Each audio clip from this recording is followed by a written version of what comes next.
जय भीम साथियों, मूक नाइट के खास मुलाकात के पहले भाग में मैं प्रतीक गौतम आपका स्वागत करता हूं। आज हमारे साथ समता कला मंच की दलित महिला एक्टिविस्ट जुड़ी हैं, जो कि हर दलित मुद्दे पे अपनी बात बड़ी बुलंदी से रखती हैं, जिनके भाषण काफ़ी शक्तिशाली होते हैं और जिनके गीत बहुत ही प्रभावशाली होते हैं। हाल ही में वो सुर्खियों में भी आई हैं क्योंकि उनके ऊपर मुंबई पुलिस ने 50 लाख का श्योरिटी लगा दिया था ताकि वो किसी भी प्रोटेस्ट में हिस्सा ना ले सके। तो चलिए हम सीधा उनसे ही मिलते हैं। जय भीम सुवर्णा जी, जय भीम। आपका स्वागत है। तो आप अपने बारे में कुछ बताइए, कहाँ से आपको ये प्रेरणा मिली, ये एक्टिविस्ट ज्वाइन करने की कैसे, कहाँ से आपको प्रेरणा मिली? एक्चुअली ये प्रेरणा जो है ये अलग अलग प्रोग्राम्स में से मिली है। एक कास्ट एट्रोसिटी हुई थी मुंबई में। मीरा कांबळे करके जो एक लड़की थी, दलित लड़की थी, उसकी साउथ बॉम्बे में उसको नेकेड करके पूरे बस्ती में घुमाया था। तो हमारे घर में उसको लेकर ये डिस्कशंस थे कि तुम दलित हो इसलिए उस लड़की को क्यों ऐसे कर सकते हैं। इस सवाल को ही लेकर इस मूवमेंट में आना मेरा सबसे ज़्यादा मतलब उसी चीज़ ने मुझे इस पूरे मूवमेंट में आने की एक ये किया है। क्योंकि यहाँ में जब मैं या कोई और एक दलित महिला करके अगर जन्म लेते हैं तो जन्म से ही हमारे साथ जो जाति का टैग जुड़ता है तो अलग अलग तबके पे हमें वो तकलीफ़ देता है, और कहीं ना कहीं उस तकलीफ़ को धोकर निकालने के लिए, उसको साफ़ करने के लिए, उसको ख़त्म करने के लिए काम करना पड़ेगा। समता कला मंच के माध्यम से मैंने प्रोग्राम में उनको गाते हुए जो गाने सुने थे, वो गाने मुझे लग रहे थे कि यही गाने हैं जो हमें लोगों के बीच में लेके जाना है, और जिस तरीके से मुझे ये फ़ील हो रहा है ये लोगों को भी फ़ील होने चाहिए और लोगों ने भी इस मूवमेंट में शामिल होना चाहिए। मैंने समता कला मंच को बहुत पहले ही सुना था, अराउंड 2009 में, और उस वक्त मैं 9th स्टैंडर्ड में थी। तब भी तो मूवमेंट वैसे डायरेक्टली ज्वाइन करना ये नहीं था, लेकिन सिस्टर और मम्मी जो है वो मूवमेंट में जाते थे तो उनके साथ जाना एक होता था। लेकिन 2011 में जब मैं कॉलेज जाना शुरू किया तब भी मूवमेंट में समता कला मंच में, रिपब्लिकन पैंथर्स में मैंने फुल फ्लेज हम लोग उसमें काम करते थे। बहुत सारी कठिनाइयाँ आती है क्योंकि मैं एक लड़की हूँ, और अगर एक लड़का घर से बाहर निकलकर ऐसे कुछ काम करता है तो घर वालों के लिए बहुत प्राउडफुल होता है कि हाँ लड़का कुछ काम कर रहा है, बहुत कुछ अच्छा काम कर रहा है, और अगर वो बाहर रहता है तो भी उनको कोई प्रॉब्लम नहीं होती। लेकिन जब एक लड़की ये काम करने लगती है तो उनको वो पसंद नहीं आता। लड़कियों के लिए एक दीवार खड़ी रहती है कि तुम्हारे ये काम नहीं है और तुम्हें घर के अंदर ही रहना है, तुम्हें क्या करना है तो तुम्हें घर संभालना है, तुम्हें चूल्हा चौका देखना है, कुछ समय के बाद शादी करनी है और अपने अपने घर जाके वहाँ पे भी वही संभालना है। जहाँ अलग अलग प्रोटेस्ट में शामिल होना, उस प्रोटेस्ट में कहीं देर होना, कुछ लोगों से बात करना, एक्सप्लोर होना, ये सब चीज़ें सोसाइटी में भी लोगों को पसंद नहीं आ रही थी या फैमिली में भी लोगों को पसंद नहीं आ रही थी कि मैं क्यों ये करूँ या क्यों मैं ये कर रही हूँ। और सोसाइटी में अगर मैं जाती हूँ तो मैं एक दलित महिला के तौर पर जब भी ऊपर उठती हूँ तो हर एक तबके पे कहीं ना कहीं मुझे ये बताया जाता है, इनडायरेक्टली बताया जाता है कि आप दलित हो। ये स्कूल के टाइम से ही शुरू होता है कि किस तरीके से आप क्या हो इसकी एक ये पहचान कराने की शुरुआत कर देते हैं। उसके बाद जब आगे आगे चलते हैं तो ये सरनेम जो है, ये सरनेम जगह जगह पे लोगों को बता देता है कि मैं किस कास्ट से हूँ। उसकी वजह से भी लोग आपसे हाँ थोड़ा सा ये करते हैं कि हाँ ठीक है, दूरी बना देगी, ठीक है, हाय बाय तक ठीक है, ऐसा रखते हैं।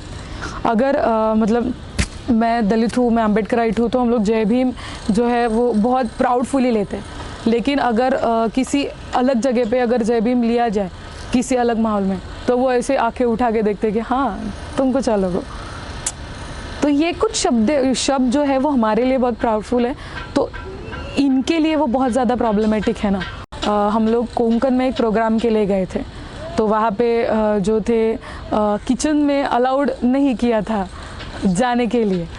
मतलब आपको खाना खिलाया लेकिन किचन में नहीं? हाँ, तो ये तो कास्टिज्म ही है ना, क्योंकि तो इस तरीके के एक्सपीरियंस आए हैं। मुझे कोई गिल्ट नहीं है कि मैं किसी प्रोटेस्ट में शामिल हुई हूँ। मैं प्राउडली कहती हूँ कि मैं प्रोटेस्ट में शामिल होना मेरा अधिकार है।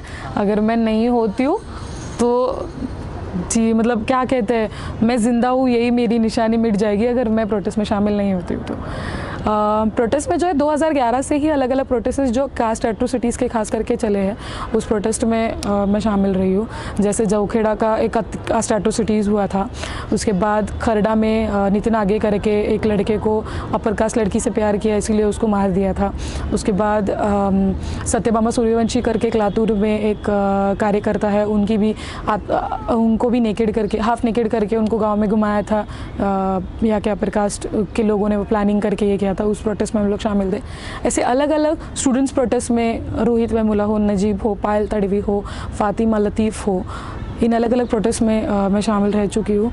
CNRC के वक्त में हमने देखा कि मुंबई में भी शाइन बाग्स बने थे और 5 तारीख को जो JNU में हमला हुआ, उसके बाद 6 तारीख को हुतात्मा चौक डेटवे जो रैली हुई, उसमें भी हम लोग शामिल थे। और ऐसे अलग अलग प्रोटेस्ट जो खास करके मुंबई में कास्ट एट्रोसिटीज़ को हो, मुस्लिम्स के ख़िलाफ़ हो या आदिवासियों के ख़िलाफ़ हो, उन सब प्रोटेस्ट में हमारा मानना है कि इन प्रोटेस्ट में रहना बहुत ज़्यादा इम्पॉर्टेंट है, क्योंकि यही प्रोटेस्ट है जो डेमोक्रेटिक स्पेस को बना के रखते हैं।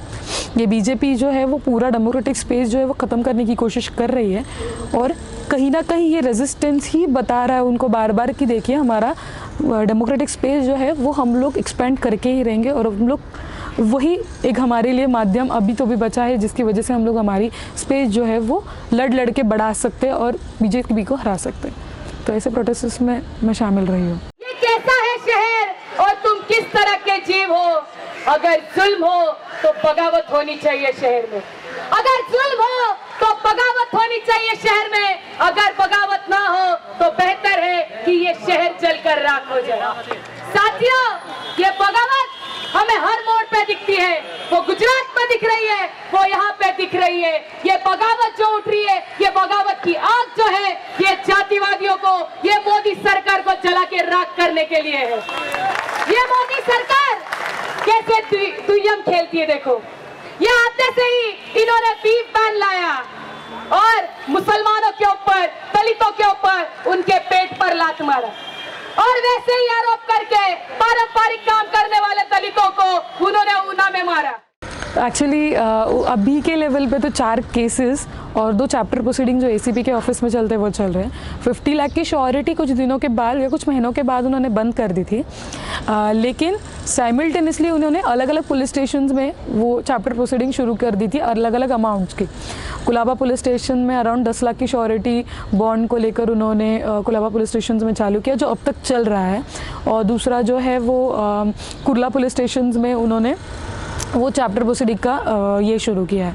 मेंटली हैरेस जो करना होता है वो एक बड़े पैमाने पे वो करने की कोशिश कर रहे हैं। मतलब वो कुछ नहीं करते, वहाँ पे जाके 3-3, 4-4 घंटा बस बैठना पड़ता है, और वो डेट्स जो है वो डेट्स ध्यान रखनी पड़ती है कि एक दिन हो गया, 5 दिन के बाद दूसरा डेट। तो ये डेट्स जो है, मतलब आप आपका सब काम धंधा छोड़ दो, मूवमेंट का काम सब छोड़ दो, और बस इनके चैप्टर प्रोसीडिंग्स की डेट जो है वो डेट ध्यान में रखो, और वहाँ जाके अपना पूरा दिन जो है वो मेंटली पूरा उधर ही ये करो, और पूरा मेंटल उसी स्ट्रेस में जाओ कि क्या हो रहा है और क्या चल रहा है और मैं क्या करूँ, इस स्ट्रेस में डालो। यहाँ पे कुर्ला में ही एक एक्सीडेंट हुआ था, एक छोटी लड़की को एक डंपर ने उड़ाया था, तो उसके खिलाफ एक साइमल्टेनियसली, मतलब उसके साथ ही जैसे ही वो हुआ एक्सीडेंट, रैंडमली एक प्रोटेस्ट वहाँ पे शुरू हो गया था, जो बहुत नॉर्मल होता है कि कुछ होता है अगर एक्सीडेंट तो लोग जमते और चिल्ला पुकार करते और बोलते कि ये क्या हुआ, जबकि मतलब उस रोड पे ऐसा सीन था कि डंपर अलाउड नहीं है।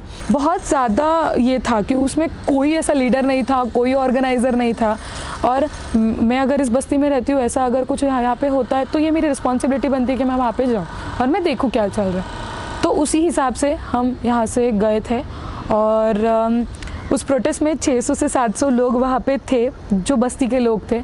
उन सारे लोगों में से उन्होंने बस गिने चुने 10-12 लोगों को टारगेट किया, जिसमें मैं भी एक थी, और उन्होंने फिर टारगेट करके केस डाला, और वही केस अभी कुर्ला कोर्ट में भी चल रहा है। ये भी कब हुआ है इसके बारे में भी बहुत इंटरेस्टिंग है।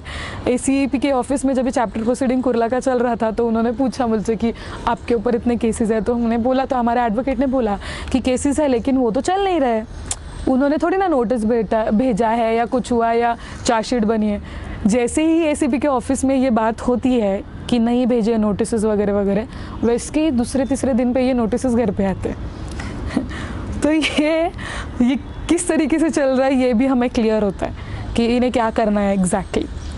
तो ये इस तरीके से अलग अलग कोर्ट में और अलग अलग पुलिस स्टेशंस में ये चैप्टर प्रोसीडिंग और ये सब खेल उन्होंने अभी तो भी चालू रखा है, जिसकी वजह से कुछ नहीं, मुझे बस एक नोट डायरी बना के रखनी पड़ रही है डेट्स याद रखने के लिए। अच्छा, तो आपने पूरा डायरी बना के पूरा लिखा है डेट सारा? हाँ, मतलब वो एक्चुअली वो लीगली भी इम्पॉर्टेंट है कि डेट्स क्या मेंटेन रखना है, और दूसरा मुझे खुद को भी मेंटेन करना पड़ता है। एक कार्यकर्ता के तौर पे एक डायरी तो रहती है हमारी शेड्यूल के हिसाब से, लेकिन उस शेड्यूल में अभी ये भी शेड्यूल होता है कि कौन से डेट पे क्या, कौन सा पुलिस स्टेशन है या कौन सा कोर्ट है। नहीं, थ्रेट वगैरह तो नहीं आया है, लेकिन बीच में कुछ CNRC के प्रोटेस्ट को लेकर जैक की जो मीटिंग हुई थी, उस मीटिंग में मैंने एक छोटा सा स्पीच दिया था कि हमें एक साथ आके लड़ना है और हमें प्रोटेस्ट करना है, हमें जब तक न्याय नहीं मिलता तब तक हम प्रोटेस्ट करते रहेंगे, ऐसे टाइप्स का एक मैंने स्पीच दिया था। और उस स्पीच को लेकर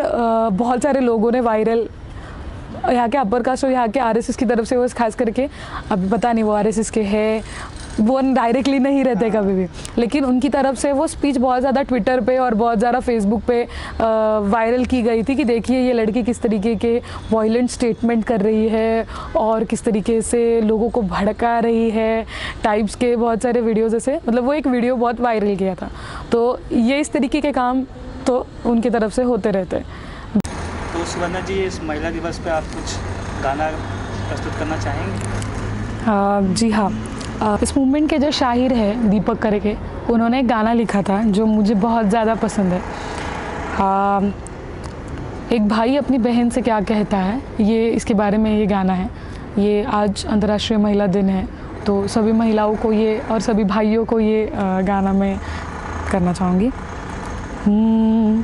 मेरी बहना के बढ़ते कदम है कि सही सही राह चुनेंगे, मेरी बहना के बढ़ते कदम है कि सही सही राह चुनेंगे। ओ फिजाओ न करना रे शोर, ओ फिजाओ न करना रे शोर, के नए युग के सपने बुनेंगे।